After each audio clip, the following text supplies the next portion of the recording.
You're lined up in the queue in the chat. We'll take your questions. Good morning.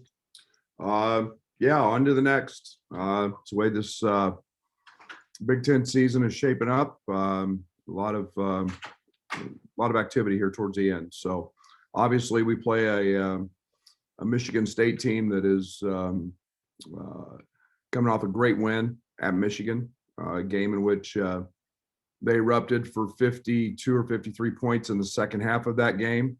One of the outstanding players in this conference, Aaron Henry, got going, was very, very effective. And a team that is, even though they've had some ups and downs this year by their standards, which are extremely high, this is a team that's playing extremely hard. They are continuing to play for Tom, which they always will. His culture is so ingrained, and a team that's playing better of late offensively and defensively both. So we're expecting a battle royal. They play as hard as anybody in the league. They're as physical as anybody in the league, and we've got to match that. What made them more effective at Indiana? They forced a lot of turnovers. Indiana turned the ball over. They did a very good job defensively. If you look at the box score, I think only one of Indiana's guards scored in the game. They let Trace have a big night. Trace had 34, I think, and was very, very effective. But it was turnovers. It was getting out in transition and easy baskets. They withstood a punch from Indiana to open the game, and then just really erupted the second half with 52 or 53 points. The other night you said, I don't care, bring them on, in regards to big scheduling. It seems like you might be catching Michigan State at just the wrong time, but maybe that's part of the excitement. That's your opinion. I got no choice. I got no say. I got to play who we play. Yeah. Thanks. Brad, after such a performance against Minnesota, I'm curious, what is a film review session like after a game like that for you? We didn't. We showed two clips. We showed one clip of a defensive rotation that was very impressive. We showed one clip that was a great baseline rotation. Both of those led to points in transition because of the efforts.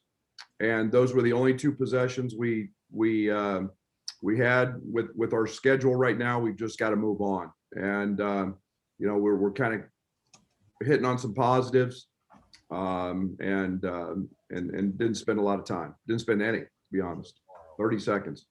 So that's more schedule driven rather than there's nothing to learn from it kind of thing. Yeah, we always, and we graded out. They saw their grades. But the one thing we don't do is we usually spend a lot of time on certain negatives, certain positives. We just didn't have the time to do that and move straight into Michigan State. Thanks. Hey, Coach, does this stretch that you guys have coming up maybe mimic a little bit of the NCAA tournament? I know you just mentioned, we don't have a lot of time. You're playing an opponent that you haven't seen yet this season. As far as scouting, how does this pace maybe prepare you for that? Yeah, very similar. We've talked about that with our team. It's a one-day prep. It's quick. It's it's stressing all of the things that are very, very important, and that's recovery, that's sleep, that's hydration. We are kind of who we are in some areas. We'll continue to grow a little bit in some, but you hit your opponent, you move on, and then there's got to be a real mental sharpness to our guys in terms of what they cover, and they've got to know their assignments. And what's the mood in practice right now? I mean, coming off that Minnesota win, are you guys still, riding that high a little bit, or what's kind of the mood right now? No, I think the one thing that we really stress in this program is that's how we kind of put the final touches on a game, is that those last two clips, and then we move on to the next, and it's not anything about what Minnesota, that's long gone, and I think our guys are thinking about Michigan State because they're the next one up. Thank you. Good morning, Coach. You've spoken so much in the past couple of weeks and even years, I guess, about how important road wins are to you and your program's culture. Just kind of having to go on the road and win the Big Ten, which I know is one of your team's biggest goals, kind of bring some extra pride for you and your guys. Yeah, I mean, I think it's, some people make it more complicated. You've got to have toughness. You've got to have a culture that allows you to go win on the road. If you don't have any culture, you're not going to win on the road. And that's something that I admire about the great programs in this conference and around the country is it's not just players, it's your culture. And but again, when I say it's complicated, it's literally just the next game. We can't worry about all that other stuff. We'll worry about all that and think about all that at the end. Right now, it's just got to be focused on Michigan State. We play them on a court that's there, happens to be at their place. We've talked about road wins all along. Our guys know that's what we take a lot of pride in. But to specify that as something we're shooting towards, we're not. It's just getting ready to face a really good Michigan State team who's coming off their best game. Outside of the toughness that I guess is required to go win on the road, what kind of goes into building a culture that allows your team to win on the road so consistently?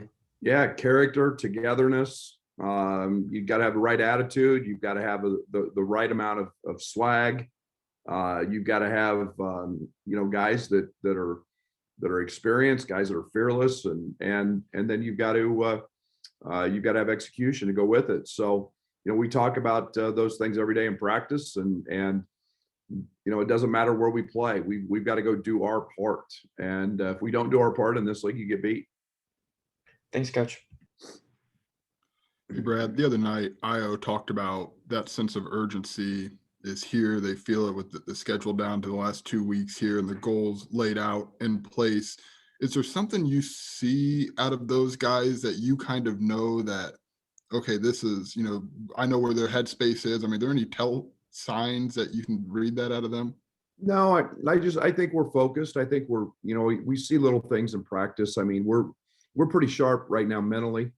I think in terms of scouting report, we're not having to spend as much time on that stuff. I think that, obviously we're trying to compete for something that's out there, but I think we're pretty goal driven, and I like that. I think our team is pretty focused that way. And again, there's, one game at a time. We don't get ahead of anything, and we've got an NCAA tournament like week, and we've got to prepare for that. Seems like these guys really know how to take those goals and be self-driven. I mean, just the way that I think you recruited them with championship calibers, you talked about that. Is that something where they kind of drive that themselves? I wouldn't think they probably need a lot of prodding on that front. Well, it's as you said, winners win. Winners know how to win. There's certain guys that never win. They may be great players, but they never win. And it's not about how many stars you've got by your name, or it's all about character and the ability to withstand adversity, to deal with adversity, to toughen you up so you can handle road games, and then understand it's not about you, it's about us. I think this group is right there, is at the top of groups that I've had and been around. Thanks, Brad. Brett, I just had a quick follow-up to what Marley was talking about. These quick turnarounds, in your experience, is it a bigger mental or physical challenge? Mental. The physical, we can't go on and on the court and high rep coverages or schemes, and so that turns into film work. It turns into your fundamentals, your principles, knowing that, hey, we're handling this way, we're handling this way. Against them, we got to take this away, and guys have to know and recognize that. And instead of doing it on the court, 7, 8, 9, 10 times, we may hit it once or twice, and then it's It's got to be absorbed through film. And is the mental challenge just quick turnaround of your mind of focusing on the next, like you're trying with Minnesota? Absolutely. You don't get the thrill or the emotion of enjoying that win or that little bit of success. You've got to immediately, I say all the time, you enjoy your post-game meal. And as soon as your post-game meal is over, that it's post that game, not post next or pre-next game. It's post that game and it's over. Now you got to shift. And it's one of the great challenges of the NCAA tournament and the Big Ten tournament is it's a quick turn and it's much more mental than physical. Thanks, Brad. Hey, Coach, you guys are inside the top 10 in the country offensive efficiency. It's really been that way throughout the season. Wanted to ask you about Coach Gentry's involvement and what you've seen out of him and just kind of the control that he has with that offense. Yeah, Steven does a great job with that. He dissects. He's very, very good at analyzing opponents in terms of what they're trying to do in certain coverages. It's been we've changed the way we've scouted this year. He handles all of the opponent's defenses against our offense, and Chen oversees the other side of that and the defensive coverages. It's about playing to our strengths against what our opponents try to do. And Steven's very, very dialed in on that. We've never wavered on the fact that we were going to play fast. Transition was going to be a big part of what we do. And yet the ball screen stuff has been something he's been great at. He's been dialed in terms of working with our guards, working with our bigs. Just like in the Indiana or in the Minnesota game, we knew exactly where they were going to tag. We knew there were going to be some late lobs and opportunities there. So you get an advantage when you know that. Steven's very, very smart, very intelligent, and he's very thorough when it comes to those coverages. And it's been I like the way this is panned out. Our assistant coaches aren't on the road recruiting, so they're here all the time. So it was a way to restructure and maximize all of our guys' ability to be here and practice every day. And so thought a lot about that in pandemic and restructured it and really like it. And again, I think we've become more efficient on both ends. I think we're eighth offensively now, or right there, and I think we're ninth defensively now. We've got inside the top 10, and Chen's done an equally good job on the defensive side. I know Io had a lot of success last year, second half of the year in particular, as a pick and roll decision maker. Maybe would have had more assists if more made shots by those around him. But have you noticed him take another step forward in that role, or what are you kind of seeing with him there, the ball in his hands? Yeah, experience, strength has all been a part of that. Continued repetitions. Just understanding what defenses do to him. He's seen just about every type of defense now that there is to see. He's become much more patient. He's not trying to score on every ball screen. He's trying to make the right read and make winning plays. And again, when I think Kofi's number one in the country in efficiency from rim running and in ball screen actions, And, that helps. That draws a lot of attention. And just like the other night, Trent gets going and Jacob get going hitting threes. Now you've got to kind of pick your poison. And, Io's facilitating all of that with the ball in his hands and ball screens. So there's a lot of facets in that. It's a lot of fundamental teaching. It's a lot of strength. It's a lot of maturity. And we're starting to see, the ultimate rewards in that are his numbers he's putting up. Thanks, Coach. Hey, Brad, the new AP poll drops today, and you have teams like Michigan State, Duke, Kentucky, North Carolina not in the poll. What do you kind of think? Why do you kind of think that is? Do you think that's a COVID thing or just a weird down year for all those teams? Or I'm not in those practices. I don't want to talk about it. I got enough to worry about thinking about my own team instead of thinking about those teams. I don't know. I watched Duke a little bit the other night against Virginia. They played great. Maybe those young kids are growing up. It's, I know being early in this program and trying to win with a lot of young guys is really, really hard. I don't know, Brandon. I would just be speculating, and I don't like to do that because I'm not there in those programs. But we're all dealing with COVID, so it's not just COVID. And then, as someone who's been a coach for quite some time now, how hard is it to sustain success year after year? Very. Winning's hard.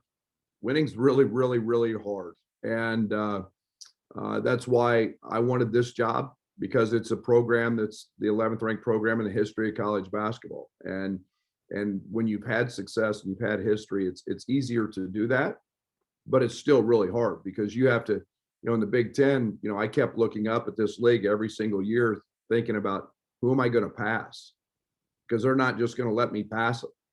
They're not going to let Illinois basketball just jump them. It's hard. They've all got resources. They've all got facilities. They've all got cultures, traditions, great coaches. So it's hard. And I sure do not take winning for granted. It's like you said, when the blue bloods of the country can have off years, that shows you how hard winning is. Thanks, Brad.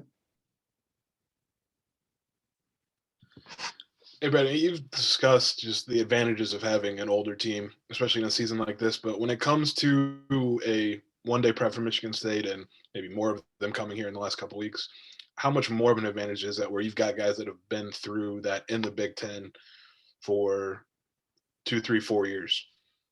Well, I hope it's huge. I think the one thing that where it becomes very helpful, and this was huge with my SFA teams and postseason, was in-game changes become easy with a veteran team. It's not just about what you do before. You got to remember that other team's scheming too, and they're doing certain things. And those in-game adjustments become much easier with a veteran team. And your young guys, they're still trying to figure out what the heck you're doing, let alone being able to make an adjustment to an action that takes place in game. So that's where it's a real advantage. And I suppose just because of the pandemic, does the rate of travel you'll have in the last 2 weeks of the season, does that present any extra challenges just being away from home a little bit more? No, I think the one thing that, we the way we travels, we minimize it. It's pretty easy. I've said our hardest trip of the year is Northwestern, and it's in our own state. And the way we travel now is fine. We're adapted. We've got a routine in place. So we've got as much a routine in place on the road as we do it at home. So I'm not concerned about that.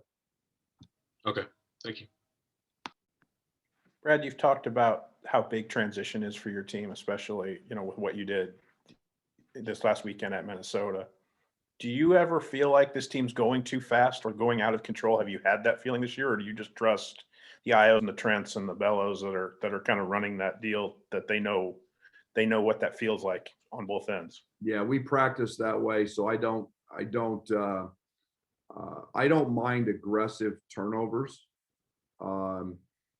Not to say I like them, but I understand them. And aggressive turnovers happen sometimes when you play with speed and you play fast. But it's pretty hard with me to play too fast. Now once it's 5-on-5 in the half court, you got to play with some pace and you got to play with some understanding. But in the broken court, it's speed wins there. And even now, is the cliche still true that it's harder to speed up a game than it is to slow it down? And that's kind of one of the benefits you guys have of playing with transition and playing with pace that you do? Yeah, there's no question. That's why I keep emphasizing our guards rebounding all the time.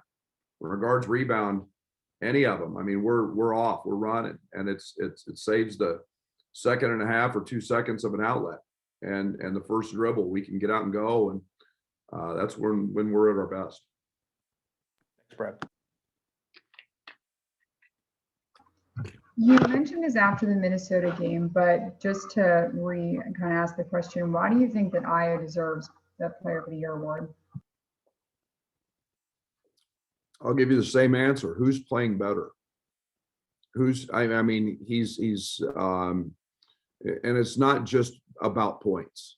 It's not. It goes beyond that. It's the winning plays.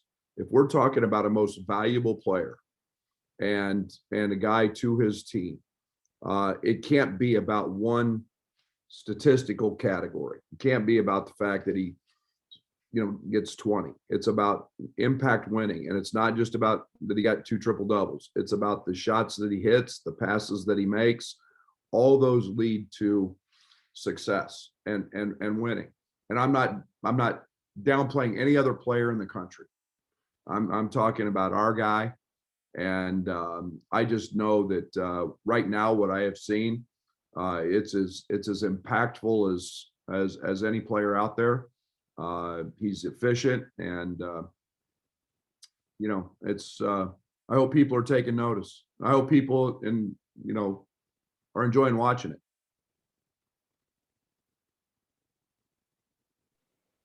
Hey, Brad, there's this website that kind of compares how your offensive and defensive efficiencies match up with teams in the past. And one of your similar profiles is the 2011-2012 K-State team with Magruder and Samuels and Spalding. Do you see a similarity between this team and that team? That team didn't have Kofi. Yeah, I mean, that team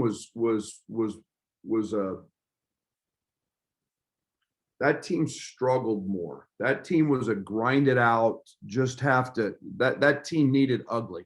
That team was and I don't mean that in a bad way, but that team was just a probably as gritty a group, nasty, fight you, kind of do it in an ugly way, offensive rebound. It was they were a little bit different. I haven't looked back that close at the numbers, but that's what I remember about that team was, we were really good at winning really, really ugly and trying to make them just smash mouth rock fights.